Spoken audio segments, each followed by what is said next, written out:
Эфир абхазского телевидения продолжает русская служба новостей. Здравствуйте.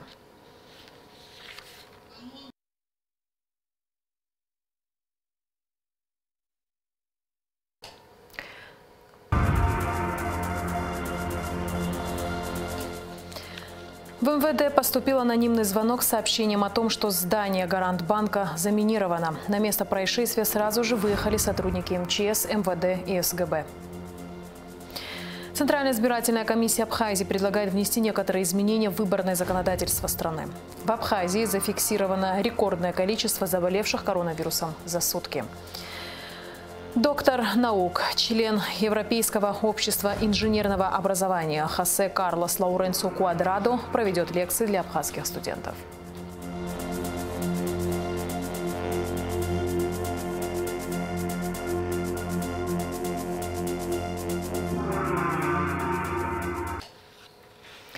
В Москве состоялась встреча президента Абхазии Аслана Бжаня с главой Минобороны России Сергеем Шойгу.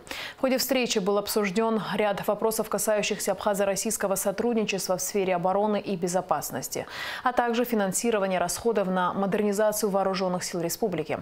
Об этом сообщает пресс-служба главы государства. 13 октября примерно в 13 часов в МВД поступил анонимный звонок. Звонивший сообщил о том, что здание, в котором располагается Гарант банк, заминировано. На место происшествия незамедлительно выехали сотрудники МЧС, МВД и СГБ. Из здания были эвакуированы все люди. Территория вокруг оцеплена. Саперы со специально обученными собаками обследовали помещение центрального офиса банка. Взрывное устройство обнаружено не было. Информация оказалась ложной. Производится проверка и отделений Гарант банка в Сухуми, Ачамчире и Гагре. Ведется работа по выяснению всех обстоятельств происшествия. Обследовано отделение Гарант банка. Обследование провели кинологи Министерства внутренних дел совместно с саперами службы госбезопасности и представителями МЧС. Ничего не обнаружено, информация оказалась ложная. На данный момент будут проверяться еще офисы Гарант банка в городе Сухум и в городе Ачамчира и Гагра. Ведется работа, по обращению, которое поступило в дежурную часть Министерства внутренних дел, будут выясняться все обстоятельства, о чем, наверное, вам сообщим уже дополнительно. МИД Абхазии распространил комментарии в связи с заявлением президента Грузии Саломе Зурабишвили о том, что работающая в Грузии миссия наблюдателей ЕС должна получить право передвигаться по территории Республики Абхазия для деэскалации ситуации. Абсурдность подобного заявления очевидна для любого стороннего наблюдателя. В Абхазии соблюдается правопорядок, функционируют все институты государственной власти. Очевидно и то, что республика не испытывает необходимость в какой-либо деэскалации. Говорится в частности в комментарии МИД. Тбилисским властям, вводящим в заблуждение своих западных партнеров, следует понять, что своими действиями и заявлениями они лишь отдаляют возможность цивилизованного равноправного диалога между двумя странами. Не представляется конструктивная и крайне пристрастная позиция европейских друзей Грузии, подчеркивается в документе. Военной прокуратурой Абхазии возбуждено.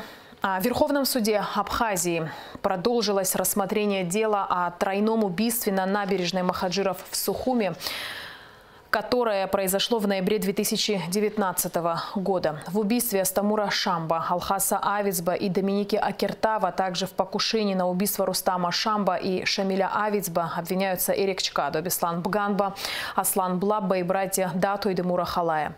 Подсудимые в том числе обвиняются в незаконном обороте огнестрельного оружия и умышленном уничтожении чужого имущества. Суд допросил 5 свидетелей. На слушании присутствовала мать погибшей во время перестрелки Доминики Акертава.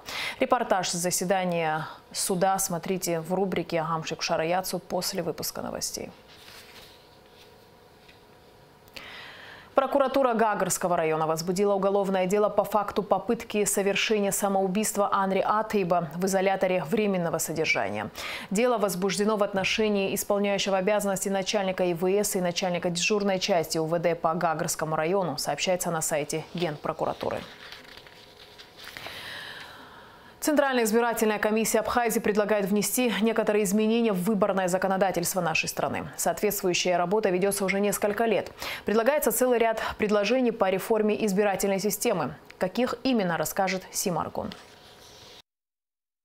Вопрос реформирования выборного законодательства в нашей стране давно стоит на повестке дня. Центральная избирательная комиссия Абхазии является органом, ответственным за проведение национальных выборов и наблюдение за местными выборами в Абхазии. Как показала практика, несовершенство выборного законодательства влечет определенные последствия, за которые приходится нести ответственность Центральной избирательной комиссии. По словам членов ЦИК, почти на каждых выборах они сталкиваются с массой проблем и нестыковок в законе. Предлагаемые поправки, по мнению их авторов, должны исключить моменты, позволяющие двояко трактовать статью. Одной партии не нравится, что есть открепительные талоны, допустим. Второй партии, удостоверение. Второй партии хочется, чтобы иметь. Возникают спорные ситуации. Вот у нас есть люди, находящиеся в больницах, СИЗО и в других, и военные. Каждый раз приходится принимать отдельные решения нам. Ну, в прошлый раз мы в больницах у нас лежали, не голосовали. Да, не голосовали. То есть вот где нарушены права избирателей? Нарушены, нигде это не отражено. То есть каждый раз возникает куча вот таких вопросов, ответственность за которую ложится на ЦИК. На данный момент ЦИК работает над 5 проектами. Главный – об основных избирательных правах граждан. Из него вытекают все другие – закон о выборах президента Республики Абхазия, о выборах депутатов Народного собрания. Также предлагается пересмотреть закон о референдуме и выборах в местное самоуправление. Вот здесь закладывается, что, кто, какие гарантии, кто какое правом обладает, что такое пассивное право, что такое активное право, кто имеет право, как они создаются, как они усматриваются, как люди могут голосовать, в том числе и за пределами Абхазии, когда, кто может выдвигаться, кто не имеет права. Все здесь мы попытались заложить, мы работаем этим законом. Это наш инструмент, амыруга, ус излахва. Если у нас нормального инструмента ни под рукой нет, нам сложно. Проекты отражают целый ряд предложений по реформе избирательной системы страны. В новом законопроекте мы предлагаем, чтобы Центральная избирательная комиссия проводила выборы президента, выборы депутатов, референдум и содействовала подготовке и проведению выборов депутатов местного самоуправления. Это как следствие изменения везде. Да, в новом законопроекте определены термины и понятия, определено понятие аппарат ЦИК, которого у нас не было в этом действующем нашем законе, определен статус членов ЦИК, предлагается ввести новую процедуру проверки подписных листов, подписей. Председатель ЦИК Тамас Гогия подчеркнул, что накопилось много пунктов, которые необходимо закрепить законодательно, чтобы в обществе не было разночтений. ЦИК не обладает законодательной инициативой, но вправе давать заключения о соответствии законов и иных нормативных правовых актов. Нужны эти законы. Тамас Юрьевич несколько раз сказал, мы не претендуем. Правильно, мы не претендуем, законы мы принимаем. Они должны принять этот президенту, кому мы пошлем, и потом дальше в парламенте. Но если не примут, проблемы могут быть. Поэтому на то они законодательный орган, чтобы они приняли эти законы, чтобы следующий состав ЦИКа не имел проблемы, которые мы имели. Члены Центризбиркома считают устаревшими и неактуальными существующие законы о выборах, которые основаны на российских законах от 1994 года. По словам Гогия, была проделана большая работа по адаптации законов под наши реалии. В этом вопросе необходима детализация и конкретизация, считает председатель ЦИК. Мы переработали действующее законодательство в основном Российской Федерации. Взяли опыт Приднестровья, Южной Осетии и всех остальных, адаптировали под нас, оставили то, что применимо к нам, наше все то, что было, действовало и было уже заложено и традиционно использовано, в обязательном порядке все сюда внесено. Да, мы небольшая страна по сравнению с Россией, но то, что касается выборов, это одинаковое. А избирательных прав граждан, это одинаковые условия должны быть. Поэтому закон должен быть законом, а не брошюры. В скором времени данные предложения будут представлены президенту Аслану Бжане. Сима Аргун, Алексей Гухава, Абхазское телевидение. 12 октября в Абхазии было зафиксировано рекордное количество заболевших коронавирусом за сутки. По данным Оперштаба по защите населения от коронавирусной инфекции, ПЦР-диагностику прошли 711 человек. Диагноз COVID-19 был подтвержден у 235 из них. В ковид-госпиталях республики находятся на лечении 279 человек, почти 50% в тяжелом состоянии здоровья. При этом в республике довольно невысокие темпы вакцинации. Люди все еще сомневаются, делать прививку или нет. Хотя иногда ценой раздумья может стать жизнь. Об эпидситуации в стране, о важности соблюдения мер безопасности и вакцинации. Специальный репортаж программы.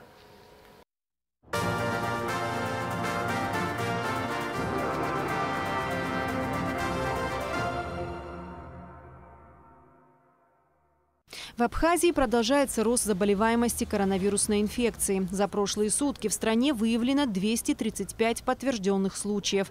Это своего рода антирекорд заболеваемости. Растет и количество пациентов, обращающихся в поликлиники и больницы. Только в столице новых случаев заболевания 219, 24 из них – дети. Сентябрь у нас был очень насыщенный месяц.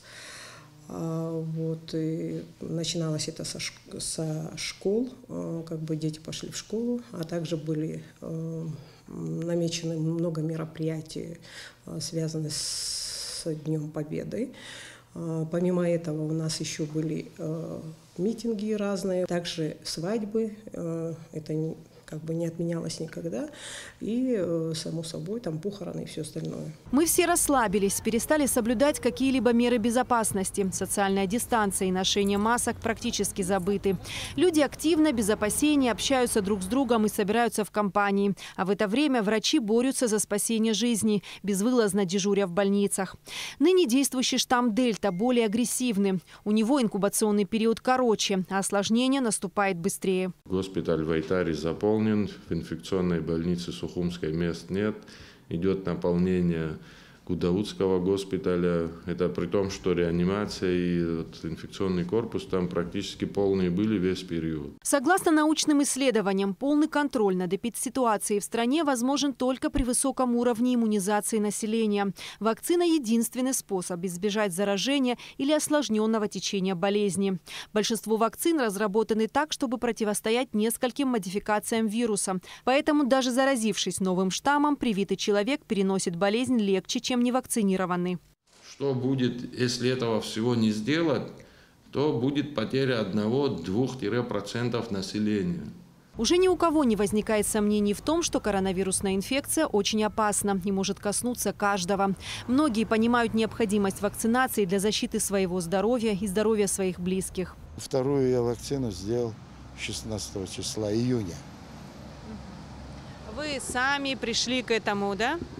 Ну, конечно, да. Я посоветовался, у меня много хронических заболеваний.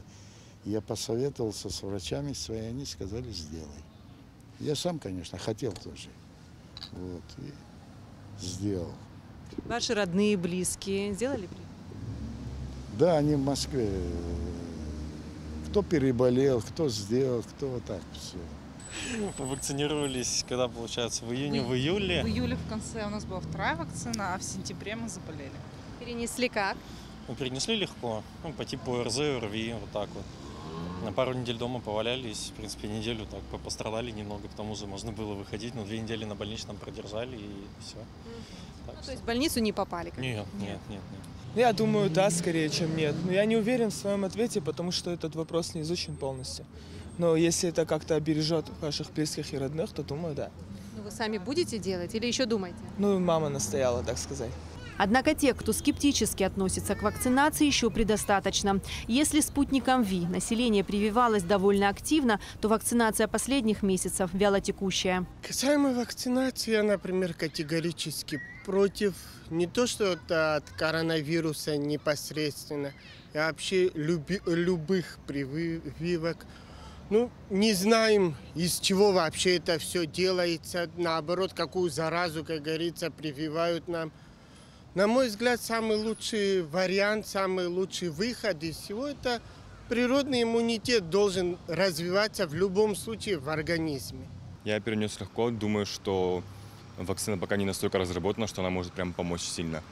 Есть какие-то побочные эффекты, я против. А когда ваши антитела закончатся, тоже не будете, да? Пока нет. Не готовы? Не готов пока. Чтобы не довести эпидситуацию до критической, медики вновь и вновь обращаются к населению страны с призывом защитить себя и окружающих. Ведь если достаточное количество людей обладают иммунитетом к инфекционному заболеванию, распространение болезни можно приостановить. И это обеспечивает защиту для всех. Если мы не провакцинируемся, то у нас очень много будет летальных исходов. Потому что люди, в основном у нас, вы знаете, да, в Абхазии с хроническими заболеваниями, их вытаскивать из этого всего очень будет трудно. Мы сейчас принуждать насильно никого не будем, потому что, вы знаете, да, у нас менталитет другой, люди по-другому это все понимают. Но есть такие моменты в госучреждении, это мое мнение, не пускать людей, пока не провакцинируются. Это мое мнение. А там уже поэтапно, я думаю, дальше само собой пойдет. О самой вакцине уже сказано немало. Спутник Лайт – облегченный вариант спутника Ви и действует от 4 до 5 месяцев. Вакцина легче переносится и хорошо подходит для ревакцинации. Из развитых капиталистических государств, то есть Израиль, Германия и несколько других государств, где лично мои однокурсники, друзья, с кем я учился, проживают сегодня и врачуют, докторами работают. И честно, где-то полгода тому назад мне мои же коллеги звонили и просили, где можно приобрести спутник Ви. То, что пишут желтая пресса, разные источники, всем, ради бога, не верьте этим вещам. Официальные источники, то, что предлагают, то, что делается, это все четко правда. В свое время именно вакцинация помогла человечеству побороть многие заболевания и справиться с бушующими эпидемиями. В поисках защиты от заболеваний люди испробовали многое. От заклинаний, заговоров до дезинфекционных и карантинных мер. Однако только с появлением вакцин началась новая эра борьбы с инфекциями. Мне за 40 лет я в Советском Союзе родился и вырос до зрелого возраста. Никто нас не спрашивал, когда и как вакцинироваться. Вот Советский Союз, пример обязательной вакцинации. Был прививочный календарь, и попробуйте вы там медучреждения, там школа и так далее не провести должным образом. Первая страна, победившая практически туберкулез, победившая оспу, победившая еще кучу других болезней, на нет практически свели полиомиелит при вот этом контроле, естественно, качества вакцин, соблюдение введения, контроль профилактически за состоянием человека. Опять вопрос, что надо придумывать, это же все с нами уже было. Стоит ли говорить сегодня о принудительной вакцинации? На этот вопрос должны ответить специалисты. Но ясно одно. Если мы не примем меры против распространения коронавируса, инфекция рано или поздно коснется каждого. Вот почему так остро стоит вопрос вакцинации. Единственной на сегодняшний день действенной меры против COVID-19. Эсма Голанзе, Раму Камке, Абхазское телевидение.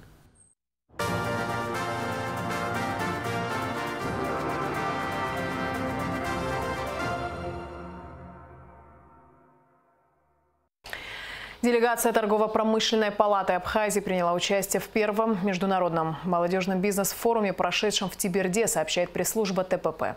В форуме приняли участие более 150 молодых предпринимателей. Спикерами выступали владельцы крупного, среднего и малого бизнеса, представители органов государственной власти и общественных организаций. На форуме ТПП Абхазии представила стенд с абхазской продукцией, которая привлекла к себе особое внимание организаторов и участников мероприятия. В рамках программы ЕС и ПРООН по улучшению среднепрофессионального образования в Абхазии в республику приехал доктор наук, член Европейского общества инженерного образования Хосе Карлос Лауренсо Куадрадо. 13 октября ученого принял ректор АГУ Олег Угварами. Лауренсо Куадрадо решил поделиться своим опытом по привлечению молодежи к техническим специальностям. И уже в эту пятницу проведет в АГУ лекции для абхазских студентов. Касаясь темы профобразования, Олег Угварами отметил, что поддержка среднепрофессионального образования в Абхазии очень важна. Ректор АГУ готов поддержать любые предложения по улучшению его качества. Когда-то я ставил вопрос о том, чтобы все средние профессиональные учебные заведения на каком-то этапе все перевести в университет на правах колледжей. Такой опыт имеется. И не только в России. Я знаю, во многих странах, я знаю, что вы в Болонском университете были, я тоже был там. Вот, в Германии я работал долго и так далее. Вот. И знаю, что такая практика почему-то не захотели. Но мы сами еле-еле выжили после войны. Тяжелейшая была ситуация.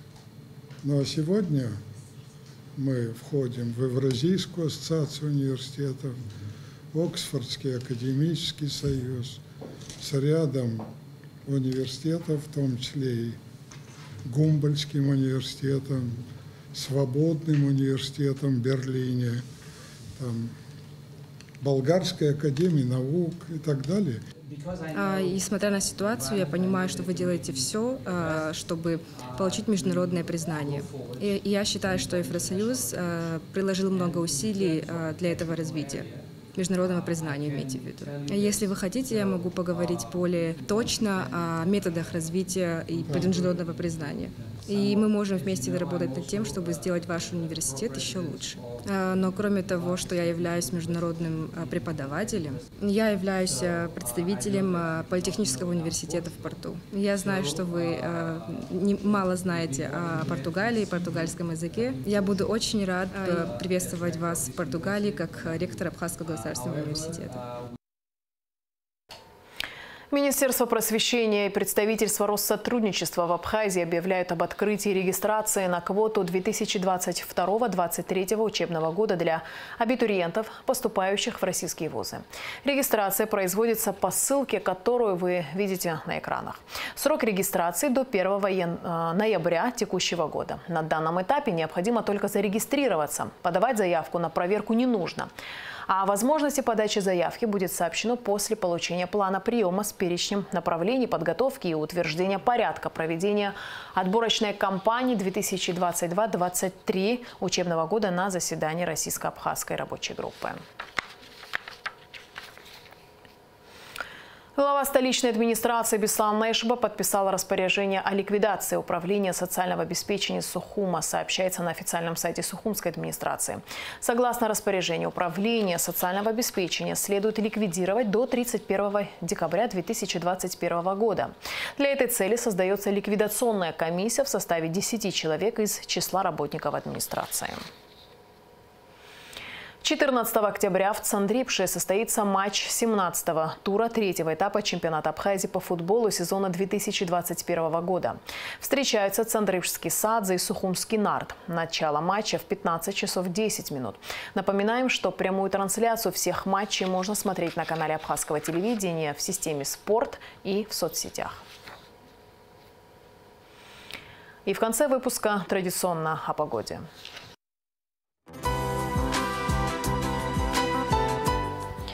По сообщению Гидрометцентра, в четверг, 14 октября в Абхазии ожидается переменная облачность. Ночью кратковременный дождь, гроза, днем без осадков. Температура воздуха ночью плюс 9-14, днем 19-24. Температура морской воды плюс 20.